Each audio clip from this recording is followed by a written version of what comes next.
Here we are for chapter 11. So this chapter went a lot easier, I think, than chapter 10 did, and chapter 10 was even better than chapter 9. Honestly, I think a lot of writing comes down to like acknowledging that sometimes those roadblocks just require you to take a little bit of a break and then you go back to it. And honestly, in writing this particular book, I've been trying to approach it in a different way, whereas before I might have approached it with the idea that you have to write when you have inspiration, and when you don't have it, then you need to just back off, you need to wait.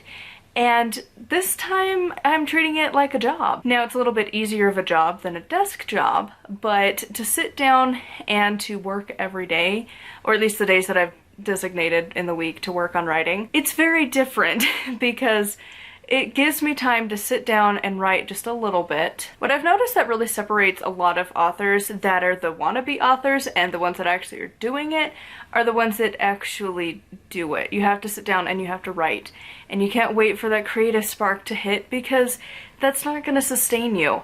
I'm not particularly inspired to write right now, but it does give you this different kind of motivation as you keep going back to it day after day after day. Even though it doesn't feel like it's as much motivation and it's not that inspirational spark when you have a brand new idea and you want to just sit and write it all out, I've realized that it's like the slow burn of motivation where you can see the progress getting made and showing up every day and hitting your goals.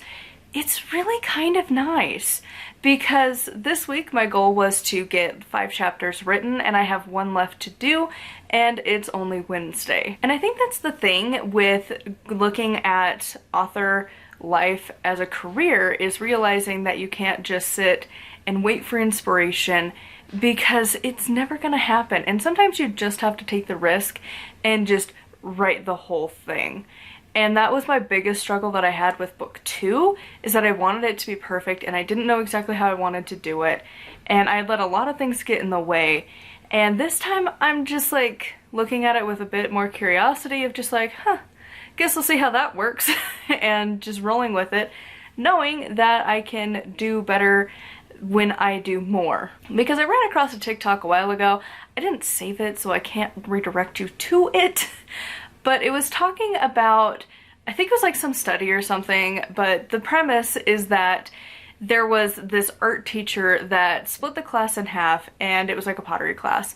And half the class, they had to only make 1 piece, but that piece had to be perfect. They had like the whole semester to work on the one. Whereas the other half had the whole entire semester to make as many pieces as possible. And what they realized is that the people who only tried to really get the one really perfect compared to the people that were making a bunch, those ended up being better quality long term. Like their skill level went up, where this didn't really. And I thought about that in terms of writing, because really the only way you're gonna get practice is to just keep doing it.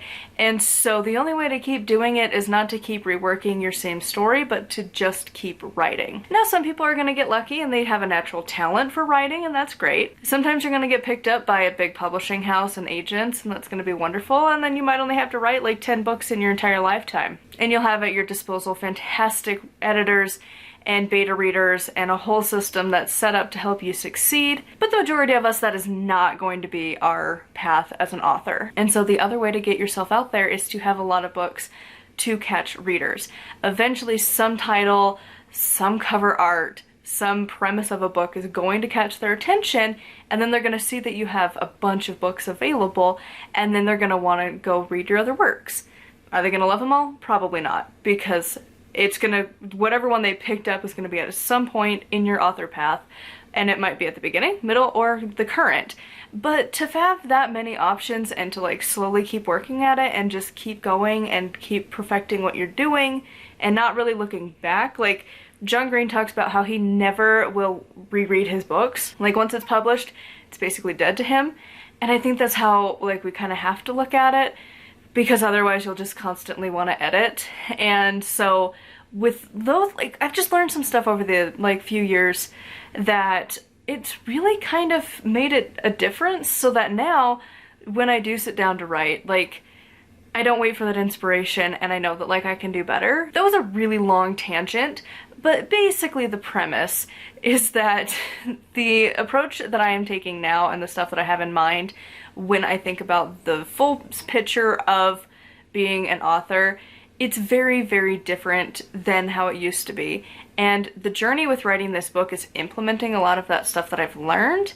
And now that I'm getting very close to at least the planned halfway point, which, I mean, it still could happen. I don't know. I don't have an outline. We're just rolling with it. I just have a vague idea of stuff I want to have happen and roughly how many chapters I want to have it happen, but like, we'll see. Because I really have a hard time thinking in the next 10 chapters I can get things wrapped up, but also, I don't know. It could happen. So anyways, those are just some random thoughts that I have been having whilst writing chapter 11. I would love to hear your writing process, how it's going for you, what techniques and stuff are you implementing in your writing journeys, like different things. It doesn't have to be writing, like the pottery example, but it's something that I kind of keep in mind when I think about my writing. I would love to hear yours in the comments down below. As always, I do have both of my books linked below so you can read the first 2 books in the series that I'm working on. Make sure to like and subscribe. I post every other day, and until next time, thank you so much for watching, and I'll see y'all soon.